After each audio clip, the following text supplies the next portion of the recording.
Welcome everyone, Christine here with the discussion, and you could potentially even say a review for the High Tide content update for Total War Pharaoh. Now, Total War Pharaoh is the single worst Total War release in history. And it does seem that even though it has been several months since then, that Yolosapien hasn't necessarily learned any lessons. Now, I did get early access to this, and I did get to play both of them. It became very clear in these campaigns, like this is a campaign turn 13, so you could say early game, and it is using campaign customization, but it became very clear that none of the issues that had affected Pharaoh had been fixed. None of the problems, the crappy campaign pacing, the way you start on the deep end in a campaign, sure, you can give yourself tons of resources for campaign customization, but the default experience in the game is really bad, really miserable, and very slow. Now, the reason behind that is people will say that Yolosapien is really listening to feedback, but here's the problem with that. I really feel that when people say that, the kind of feedback they're listening to is from, like, say, people who really like how SFO is designed, and say what you will, good and bad about SFO, but it's like they're just taking things from SFO or taking things from that community is saying without really thinking them through. So for instance, garrisons in this game are extremely powerful. So this is, like, granted, this is a tier 4 Pillar of Civilization settlement, and I do appreciate the fact that quite a few factions may start with higher level settlements in their campaigns, but you look at this garrison, this is an entire army stack over here, on top of the fact that on this difficulty day I may produce 1 or 2 stacks on legendary by default without any kind of customization of the AI. So you either play in the default setting where you might have to fight 2-to-1, 3-to-1 odds with just one army, or you use customization to make the early game better. So and then your campaign ends up being a steamroll, because once you overcome this, there's no other challenge in the game, because the AI is not really good in this game. It's just the garrisons that are ridiculous. So you have a lot of generals that are defending settlements, because you end up with a general in the garrison for the most part. This is why it's so uncanny valley when you play something like SFO in Warhammer 3, because Warhammer 3 kind of does that, though, or SFO in Warhammer 3 kind of does that, though it's mostly doing it with heroes. But then you have a general leading the army, and guess what? This means that these defending armies have virtually unbreakable morale, which makes it really annoying to deal with a lot of these siege battles. So you either have to use extreme Gs, ambush stances, all that kind of stuff to win these kind of battles, draw out the defenders, and the battles themselves just aren't that great. Okay, that's enough about Pharaoh. Like, Pharaoh is just a piece of garbage. They did nothing to fix it. Simple as that. Let's talk about the Sea Peoples, and their specific campaign mechanics. They're a hybrid horde settled faction. So they have settlements, but they also have horde armies. So you can have an army that is a horde that is recruited from another horde. So you can recruit a general from a horde, or you can recruit a regular general with a regular army. So as opposed to a horde, you can have a regular army. Now, of course, we'll have all the buildings over here that will grant substantial benefits to them. So you do have that choice. I think this is something like, say, the Vampire Coast could really benefit from in their campaign, as opposed to having like a very select few number of armies that are hordes and those being really powerful. No, you get the choice. You can have a regular army, and you can have and you can have a horde-based army. In fact, there's quite a few things from the Sea Peoples that I think, like a faction like the Vampire Coast or Norska in Warhammer 3 could really benefit from. See, this is always the thing that with Yolosapien, their campaign balancing and design is awful. In general, their battle design is awful, and in general, the Saga games have been pretty crap with that. But they do come up with good ideas that could, like, you just think to yourself, like, oh, you know, it would be great if that race or that lord in a better game had that. And that's something that CA has done. Now, in this case, it seems like they've reversed the options, because I'll get into how they reversed it, but let's just say that they took Saneshi Seduction and added it into this game to try and make things more interesting. But there are some really some interesting ideas here, like the way horde armies work. I think Ursu should have had this from the very beginning, because he should have been the destroyer of civilization. Then you played this campaign and you were like, why would I destroy civilization when I can become so much more powerful by preserving it? But here you do have a reason to actually destroy civilization and be actually very powerful. Think of the Amazons back in Troy. The Amazons, when you raise the settlement, so let's just look at what raising the settlement will do. When you don't start with the ability of captured settlements, you need to research that just in a moment. But when you take over settlement, if you research it, you can occupy it, loot, occupy, all of that. But you can also raise it. You can gain a significant amount of resources for doing so. So why bother with the crappy limited economy that this game does have when you realize that you can actually just continuously raise settlements in a campaign and get really powerful through that particular process. That is great. So I think they really gave you an incentive. Like you can abandon the raider lifestyle in a campaign and go for a settled faction. That can work, and it can work pretty well. That's not really an issue. But you also have a lot of incentives in a campaign to also you also have plenty of incentives in a particular campaign to also abandon the raider lifestyle. So it comes down to your choice, and I think that's one of the things that they did brilliantly. Again, Norska vampire counts, take notes, basically, because there's great ideas for how those races should work, and you can have that balance and you can make that decision. Because ultimately, yeah, raiding and sacking settlements can be fun, but ultimately Total War is about building an empire. And if you're not building an empire, raising things to the ground, guess what? You're going to allow other factions to become, to just take over the territory, which will happen in this campaign. As you can see over here, this particular settlement, for instance, and I'm sure someone will take over this settlement. Okay, but why would you destroy everything as opposed to building an empire beyond the resources? Well, there's another reason you would do so. So you're the sea peoples, you're the invaders, you're the endgame crisis, you're the bronzes collapse. So you actually gain benefits when you're playing this. So you can actually forecast, you can see what happens. So in prosperity, you get the replenishment bonus, workforce bonus, construction cost. So if you're playing replenishment, okay. But if you're going into crisis, you get charge bonus, resources from loot and occupy, construction cost. Not resources from raising settlements, those are already pretty high. But if you're looting and occupying a settlement, you're still incentivized to build stuff up, but you're also incentivized to loot and occupy. And then if you go, and that's in crisis, but if you go and collapse, then you certainly get resources from raising, construction costs for tribal outposts in a raised region.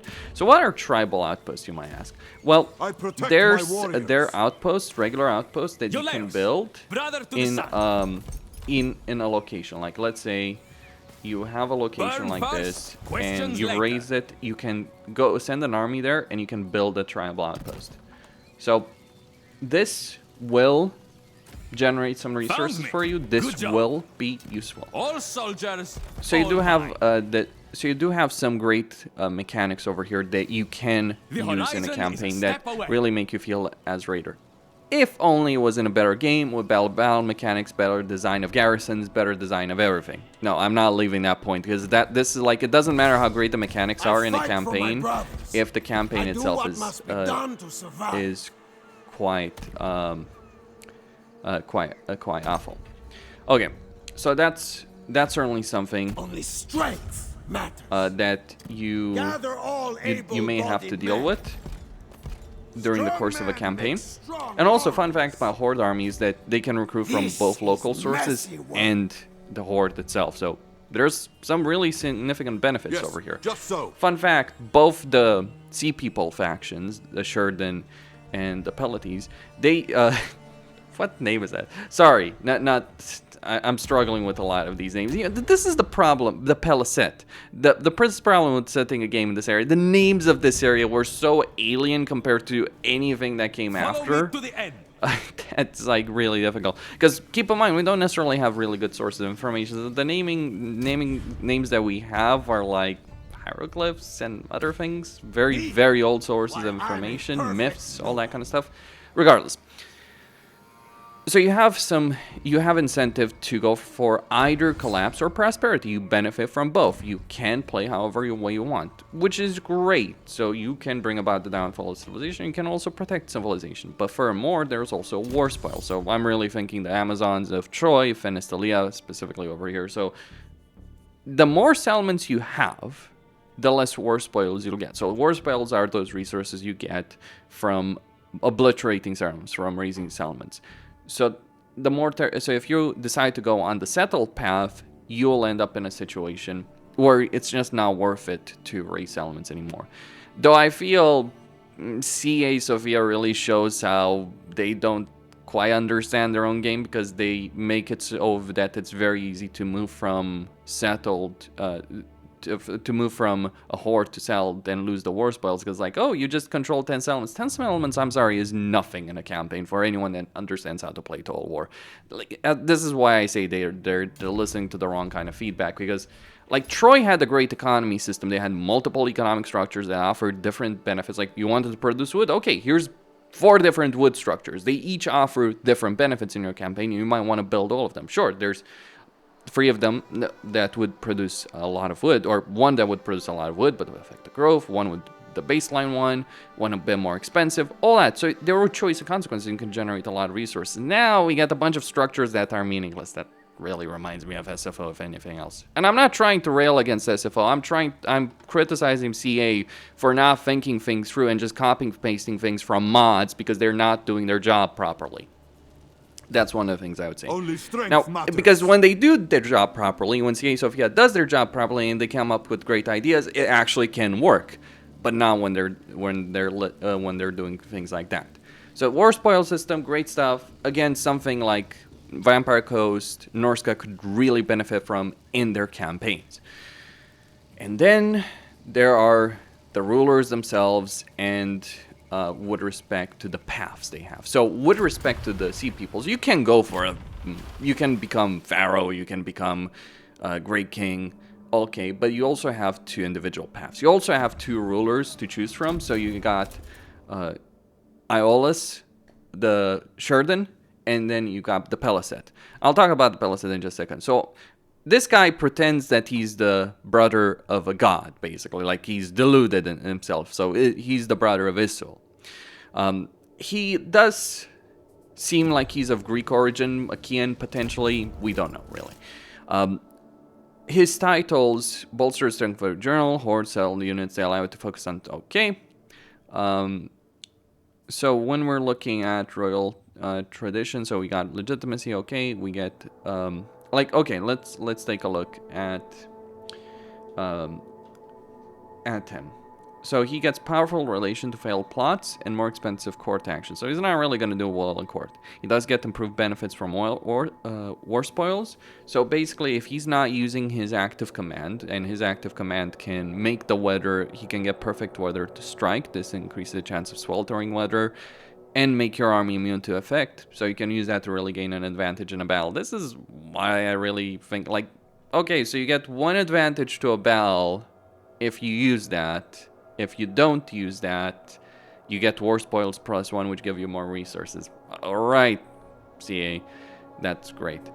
Faction units, he gets a bunch of different kind of... he gets a bunch of different units with the Sherden, but he does get access fairly early on to medium infantry that has a decent level of durability. So in this game, the way the battles are designed, durability is key. And when you're fighting in settlements, is key. I would strongly recommend just auto-resolving every siege because they're that freaking awful in the game. But you know what? What's key to auto-resolving? Armor. Yeah, that system. You know, it really feels like playing the crappy version of Warhammer 2 or really early Warhammer 3 with massive garrisons where you had to fight tooth and nail to even claim settlement. Not really, to be honest. There were many ways to cheese it. Just like there are many ways. Like, this feels worse than playing Realms of Chaos at launch. It's not exactly a great game. Some good concepts over here, unlike Realms of Chaos, where a lot of the concepts they had for a lot of the races just didn't work out. Okay, so the Sherden do have a bunch of decent infantry available to themselves. And then he does have, he's focused on hybrid gameplay. So you get war spoils, you get settlements, horde settlements, all that. That is how he plays. Now, the path I've chosen for him in this particular campaign is the path of the sea people. The path of the sea people feels boring as dirt, to be honest. So it's like you get this chart, and it's like you can try and move in the direction for various for various benefits. For various benefits, so you want to move to in a position. So the position is going to be determined like, oh, how many settlements do you have? How many tribal outposts do I have? Tribal outposts being the ones that I'm talking about right there. How many settlements do you have? How many generals do you have? And versus how many horde generals do you have? So Seld versus horde. That is really the path of the sea people. Honestly, it feels boring. It's just like you don't really have any kind of like, you do have some value from this, to be sure. There are certainly values like turning a regular army into a horde army, all that kind of stuff, or turning a horde army into a regular one. So there's some benefits in that, but I'll be honest, it just feels really, really dull to actually deal with this entire system in the campaign. It's not making the campaign more interesting. It's not really that much of an active system. So I would say the Path of the Sea people, yeah, you do get an addition to the systems that really push this kind of hybrid gameplay between settlements and raising settlements, which again, many factions could use in other Total War games, and it's not even Warhammer 3, like other factions in other games. So like if this is an idea they're building for a future game, because we know like they use these Saga games to build ideas. Like there's a lot of things that were developed in Troy that were then used in Warhammer 3, like the entire resource of the cast dwarfs, and also bad things that were used from Troy, like the supporter race that ultimately ended up being a part of Kislev. So there's not necessarily the best ideas all around. And there's also ideas in Troy that are further developed in this game and actually improved on. So one of the problems in Troy is like with horde armies is like reinforcement, lack of them. It was annoying. It was like it kind of feels in some ways Cia Sophia is like just playing catch up like to the main team, because like they use concepts and idea and things of gameplay that the main team has already moved on. Garrisons, for instance, difficulty, starting positions, all that. Say what you will about Warhammer 3. You start a campaign in Warhammer 3 Immortal Empires, you have a straight, understandable path for your campaign. What you do past like turn 5, 10, all that, that's a different discussion, right? There's a lot of potential possibilities, but for the first few turns of a campaign, it is not an utter freaking nightmare. With the exception of very, very few campaigns, generally involving the Beastman, like Kazrak's campaign start is misery. But outside of that kind of situation, you do have a fairly reasonable campaign start. That was not necessarily the case in Warhammer 2. It was not the case in Troy. It wasn't the case in this game. Okay. So that's the Sherden and the Path of the Sea People. Let's talk about the Peleset and the other path that is available in your campaign. Now, the alternative lord or ruler is Walwetes, the patriarch of the Peleset. As someone mentioned this, Walwetes sounds like a serial name, really. Not sure how they came up with it, what kind of historical basis they have with that. The Peleset, yeah, that's historical. Walwetes, couldn't necessarily find anything really on him. Regardless, he does still have access to the same war spoil mechanic. He does have Horde and settlement buildings and Horde and standard forces. Okay, so as the other, as the Sherden do also have access to. However, the Peleset uniqueness is that they have access to ox carts. I'm really getting a strong Age of Mythology vibe with that. You know, it just kind of feels like whenever, like with Troy, they really leaned heavily on the mythology aspect when the game got in trouble. Not that they fixed any of the fundamental issues in the way the game played, not that they learned anything from that. I keep harping on about that, but it's the third Saga game, and the battles have been crap in every single one of them. You'd think the people working on these things would have learned something from the failures, from the previous failures. That's just where I stand. Some great ideas over here, but yeah. As for the units, I mean, you look at the units, you also get the tier 3 Axemen fairly early on in your campaign that cost bronze and just basically obliterates any other unit that stands in your path because they've got bonus for shields, a decent amount of armor, previously not the greatest, and a good amount of armor.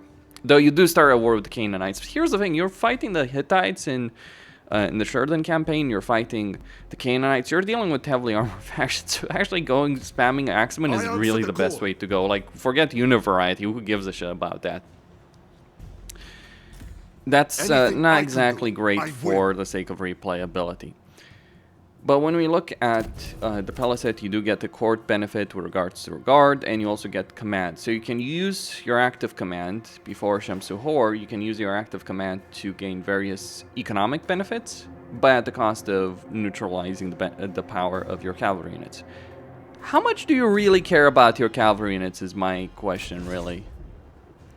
Like genuinely, how much are you really gonna care about your cavalry units? Yes, you do lose significantly in terms of power in combat with your cavalry units, absolutely, or rather your chariots, but just not really that great. Like, you don't even want to use that many chariots anyway, so do you really care about this? I mean, the more mounted units you have, but you don't want to maintain a lot of mounted units. The command feels rather meaningless. There's obviously some unique titles over here as well with him, like Encourage, Inspiring Shout, Upkeep, like you look at melee attack, Pause Dread, Immune to Fear, all that kind of stuff. So there's some Master Seal Land, and Ship Master, things like that. So there's some nice things over here, like Embrace Civilization, or Prudent Taskmaster, or a Disciple. There's some nice stuff you can use. In this campaign, I chose, but this is the harder start, quote unquote, because you'll start over here near Megiddo. You'll potentially be at war with all these factions. You might have Ascalon to deal with fairly early on, though in this case I destroyed them. And, well, welcome, friend. Let's just say I decided to become a vassal of Ramses. Yeah, that was not necessarily my finest move, but to be honest, who really cares? Like, I'll just declare war on this faction, wipe them out, and give the territory to Ramses, and he can provide me with all the resources. I mean, you can really play a one-man army if you want to, past the early game, screw the early game, or a two-man army, because you're probably going to want to have at least one other army to help you out. But the problem with these kind of horde armies here is, like, you can just traverse a lot of territory without getting involved in a war, and then start a war, blood rate the faction very quickly, because if you bring two stacks to a fight, like, that's the problem with having a miserable early game that forces you to really embrace building a lot of armies very quickly to overcome it. Is like you just end up dominating the mid game, and that's certainly the problem in Pharaoh. Now, for this particular campaign, I chose the path of the Marauders, which honestly is significantly more interesting than the path of the Sea People. So you get various actions that you can use in a campaign. So you can use Domination, Display of Power, Raise and Exterminate, and Promises of Glory. So Promises of Glory is Slaaneshi Seduction, basically. So you can use, after every battle, you gain Eminence in a campaign. You can use this Eminence for these various actions. That's how the Path of Marauder works. You can, and it will show you various benefits you can get over here. So you can actually retain the corruption units that you actually got. So if you get some really good units, like, hey, you want to put them in an army, for instance, for a cost, of course, but hey, you want to put them in an army, you can do so. That's a nice mechanic.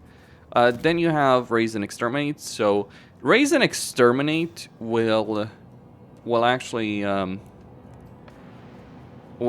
give you a significant benefit when you're raising a settlement. It will cost Eminence to do so, but you'll gain significantly more resources, benefit to replenishment, and a significant boost to replenishment. By the way, baseline replenishment for the Sea Peoples is actually pretty decent. So, because the Horde armies they do have. So, not really a great choice. Then you have Display of Power. So, frighten and demoralize your foes before battle. Okay. So, you can cause an impact on morale. Then you have Domination. So, Domination allows you to turn the local population of the settlement against... Okay. And so, this will cost Eminence. And the army might decide to retreat. The garrison will be destroyed. So the dominated army is basically a horde army, though without the horde. Though it's got reduced upkeep, bonus to morale, okay. They cannot gain experience or change equipment. They cannot exchange a recruit unit. But basically gives you a disposable army, though it's not a disposable army. You know, this is the thing. Like, this is not a disposable army. at all. Like, you can keep these units, you can keep going with these units. Now, I've lost one unit here, so like, you will lose strength with these guys, but like, you look at this army, like, let me just show you something over here. This is your last That's gonna day. be important. You look at this army. Prepare to die. Okay, it would lose this particular Keep battle them because, besieged. yeah, the freaking fortresses are gonna show up over here. But let's just send the second army of reinforcement. So this Say is your really the better final path words. because it gives you a second army to really help you out. And you don't need your second army that's following your main one to be that powerful. But you look at this army, it can replenish. Imagine blood toasts, but better for Scarbrand. That's really the takeaway. So Sinnelleos seduction, Life but is better. not Blood fair. toast, but better.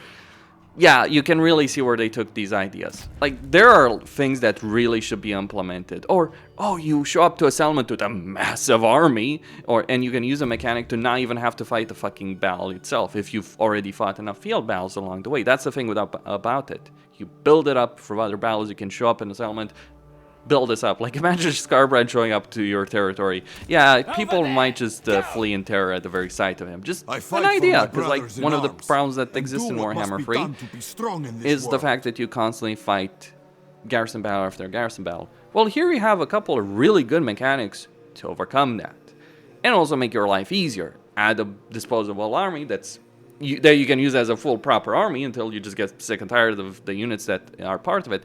And the thing is, the greater the settlement, so you can use this against like a capital of a race, for instance, or a I capital of protect faction, my and get a really brothers. powerful army from this, depending on its Life is level. not fair. Get a really powerful Neither army. am So I. I'm really What do you picturing need? this with Scarbrand, like him just showing up, say, at Altdorf, let's just go with that, or Karazakarak, demanded submission and getting an army of bloodthirsters to rampage everything in its path. That would be pretty freaking fantastic. And an army that does replenish. That would be pretty fantastic.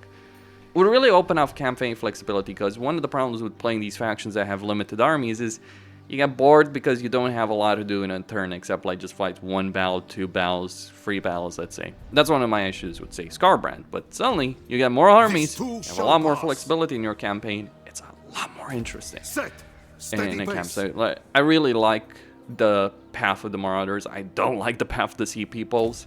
Like, I guess it Strong could be used for various benefits in some kind. It's not really bad, it's just bland. It's not a bad design, it's not a bad idea, but the other paths, like combining Sinnelleos selection with Scarbrand's Blood Host in the same path, usable at the same time, and then improving those mechanics, yeah, that's something I do like. So, from the game's perspective, this content update fixes squat. The game is still a piece of crap. The actual ideas that they created for this are good ones that should be implemented in a much better game. That is my perspective with regards to the High Tide content update.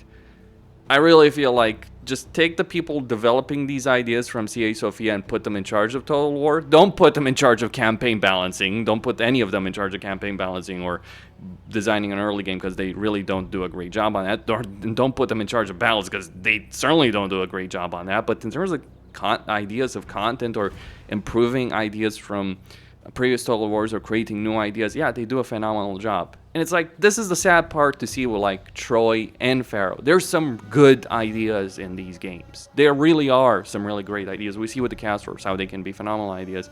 But then they screw themselves over, like limiting the economy, whereas the previous economic system of Troy was better. So is it worth picking up Pharaoh for this? No. Is it worth paying attention to Pharaoh because there's potentially ideas that could be used better in other games, either Warhammer 3 or other Total War games that are going to come in the future? Yes, absolutely. That's my perspective. That's the reason I'm still interested. That's the reason I'm going to keep following Pharaoh. I don't expect this game to become any better without a major overhaul that I'm pretty sure CA is never going to implement. They really need to change the way the battles work in particular, and the way the campaign starts are. Because it's like, you start on Legendary, it's a really brutal experience, and you might say, oh, that's how Legendary should be. No. Warhammer 3 has proven that decisively. Hell, even Warhammer 2 did that decisively. Like, move on from the mentality of Shogun 2. Thank you very much. Costine signing out. Don't forget to subscribe, like, and enable notifications. and stay tuned for more. Special thanks to Protas, Kebi, Fingo, JK, Vakre, Alain, Alex, Daniel, and to all of you who made it possible. And yes, thanks to CA for giving me early access to this. I didn't have any restrictions on what I could say. I just want to point that out on this. Hopefully that continues going forward. I'm not sure if they're going to be happy, though. I'm pretty sure CA knows the state of Pharaoh at this point. I don't think any of this would be a surprise to them. Stay tuned for more.